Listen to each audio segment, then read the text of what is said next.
Oh, did you see Zoax? Yeah. Zoax, Zoax? I have no idea. I would say Zoax. Yeah.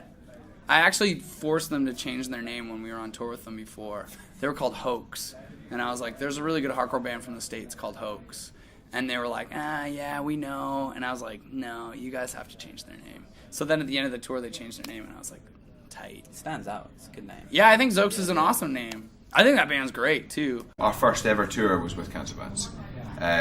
Who very kindly took us out, and we did 4 days in Ireland and 1 in the UK. 3 days in Ireland. 3 days in Ireland, 1 in the UK. And we heard through the grapevine that we had to change our name. We were originally called Hoax, and the pressure wasn't just coming from Liam. Like, there was mutual pressure.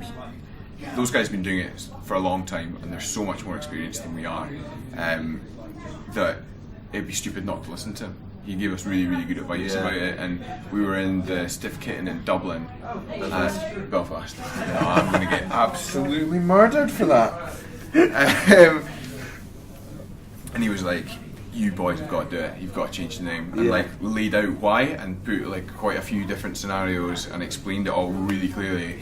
And we had to get the ferry from Belfast to across to the UK, and then drive to London, play a show in London at like 11 a.m. the next day, and then play a show with them in Bath in the evening. And we stayed up all night chatting about the name change. Yeah, it was a really difficult decision. When we chatted with Liam, he just said like that down the line it will be trouble, like it could be possible, and we were like, absolutely. So we were really worried about how to actually, we wanted to keep it just the one word, and it just kind of like, Liam just goes, just put in his head in an X. It's got a Z in it, it's got an X in it, it's got an A in it, it's awesome. It's got all the letters. So we were like, yeah, cool, what does it mean? He goes, it doesn't matter. And we were like, cool. And he was explaining about like where they got Cancer Bats from and all that, and it made sense. Like, you can't not listen to someone like Liam. Like, he's one of my favourite vocalists anyway, so I'm already like, so I'm going to listen to what you're saying.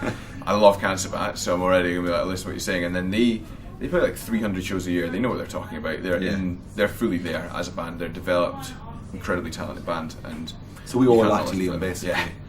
Yeah. And musically as well for that band, to be perfectly honest with you. So yeah, Liam, you're all right.